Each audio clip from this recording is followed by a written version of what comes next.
Yeah, report that bitch.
Let the brother receive the light.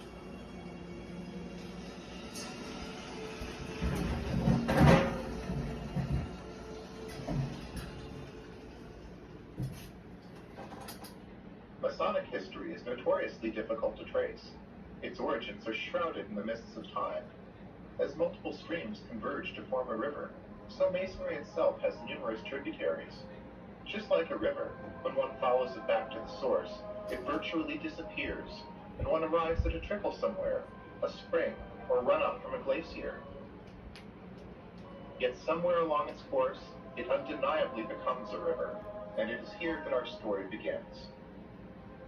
Masonry and its symbols are an enigma, to which no simple answers may suffice. To quote Albert Pike, the blue degrees are but the outer court, or portico of the temple. Part of the symbols are displayed there to the initiate, but he is intentionally misled by false interpretations. It is not intended that he shall understand them, but it is intended that he shall imagine he understands them. Their true explication is reserved for the adepts, the princes of Masonry. Another famous Mason, one with unblemished reputation, put it like this: dig through the outer shell and find a meaning. Cut down through that meaning and find another. Under it, if you dig deeply enough, you may find a third, a fourth. Who shall say how many teachings?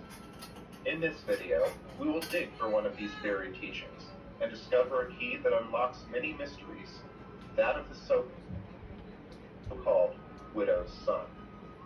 According to William Harvey, a famous Mason, the outstanding figure in modern Freemasonry is undoubtedly the widow's son, who is known to members of the fraternity under the somewhat obscure name of Hiram Abiff.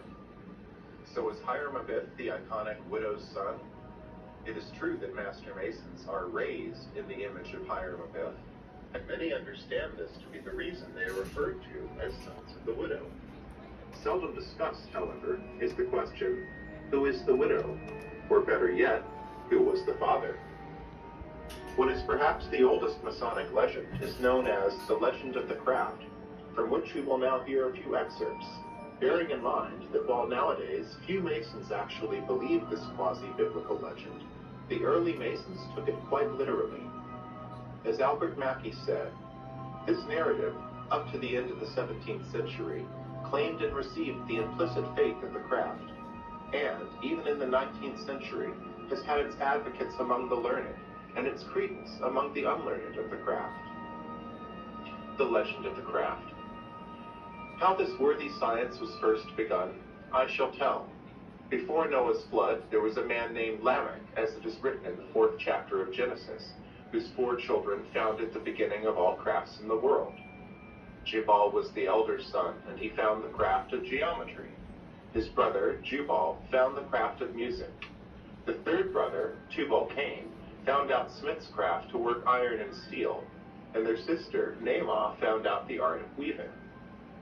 These children knew well that God would take vengeance for sin, or destroy humanity, either by fire or by water, wherefore they writ the science they had found in 2 pillars of stone, that they might be found after Noah's flood. And that one stone was marble, for that would not burn with fire, and that other stone was cleft laterns, a stone that was said to float, and would not drown in no water. The legend then relates that after the flood, Hermes, the father of wise men, he found one of the 2 pillars of stone, and found the science written there, and he taught it to other men. And at the making of the Tower of Babylon, there was masonry first made much of. And the king of Babylon, Nimrod, was a mason himself, and loved well the science. The legend attributes to Nimrod the creation of masons into an organized body, and he was the first who gave them a constitution or laws for their government. Masonry, according to the legendary account, was founded in Babylon, whence it passed over to the rest of the world, as Abraham and Sarah then brought the 7 sciences to the Egyptians, where Euclid became its chief exponent. As for the 4 children of Lamech, none is more central to Masonry than Tubal-Cain. Tubal-Cain, the celebrated forefather of Masonry, was also the forefather of Hiram Abiff. As his name would imply, he was also a descendant of Cain, for Tubal-Cain means offspring of Cain. So then, according to both the Bible and the Masonic legend, the craft had its origin in the bloodline of Cain. This has always been an open secret, and for some an open wound, both painful and unsightly, so they have attempted to cover it up, going so far as to claim that Lamech was of the line of Seth. Of course, it should be obvious that if Lamech was descended from Seth, he would never have named his child offspring of Cain. Others have claimed the science originated with Adam, who taught it to his sons, and that it was passed on through Seth, not Cain. However, this is contradicted by the original Masonic legend, and by the Bible upon which this legend is based. Returning now to Hiram Abiff, we find that there is much dispute as to the origin of the 3rd degree, and the Hiramic legend taught therein. As we shall see, the evidence suggests that these were introduced to the craft by the influence of the Rosicrucians, through the instrumentality of Francis Bacon and King James. The Rosicrucian temple legend is quite similar to the Masonic version, but with greater detail, and with many important keys not contained in the Hiramic legend, but which are, nonetheless, of the greatest significance to Masonry. Once again, we quote from William Harvey. If the inventors of the 3rd degree got the suggestion from the Rosicrucians to make Hiram the central figure in their new scheme, it is very obvious that they found their details as to his murder in The Legend of the Temple, and turned that story to suit the purpose they had in view. The legend is given at length in Charles William Heckathorn's singularly attractive work, The Secret Societies of All Ages and Countries. In 2004, when Brother Paul Kinney gave a presentation on this legend, he began with the following words. This evening, I would like to present to you a version of the temple legend that few brethren will have heard before. While similar in many respects, it presents challenging differences that, whether correct or not, are nonetheless insightful. He concludes his lecture with the words, the basis of the whole of Freemasonry is to be found in the temple legend concerning Hiram Abiff, or Adoniram. Everything to do with the secret of Freemasonry and its tendency is expressed in this temple legend. With this introduction in mind, let us now turn our attention thence. At one point in the legend, as Hiram is attempting to cast his masterwork, the so-called Molten Sea, he finds he has been sabotaged by 3 jealous apprentices. A disaster occurs, and the unchecked metal flows like lava over the temple floor. As Hiram tries in vain to check the flow with water, a mysterious figure appears above him, saying, Come, my son, be without fear. I have rendered thee incombustible. Cast thyself into the flames. The credulous Hiram jumps in, then asks the voice, Whither do you take me? The voice answers, Into the center of the earth, into the soul of the world, into the kingdom of the great Cain, where liberty reigns with him. There the tyrannous envy of Adonai ceases. There can we, despising his anger, taste the fruit of the tree of knowledge. There is the home of my fathers. Who then am I, and who art thou? I am the father of thy fathers. I am the son of Lamech. I am Tubal-Cain. Tubal-Cain introduced Hiram into the sanctuary of fire, where he expounded to him the weakness of Adonai and the base passions of that god, the enemy of his own creature. Hiram was then led into the presence of the author of his race, Cain. Cain related to Hiram his experiences, sufferings, and misfortunes brought upon him by the implacable Adonai. Tubal-Cain then bestowed his hammer to Hiram, saying, Thanks to this hammer, and the help of the genie of fire, thou shalt speedily accomplish the work left unfinished through man's stupidity and malignity. With the help of his newfound ability, Hiram successfully completes his masterpiece, only to be promptly murdered by the same unworthy apprentices. So then, is Cain to be understood as the progenitor of Masonry? Not quite.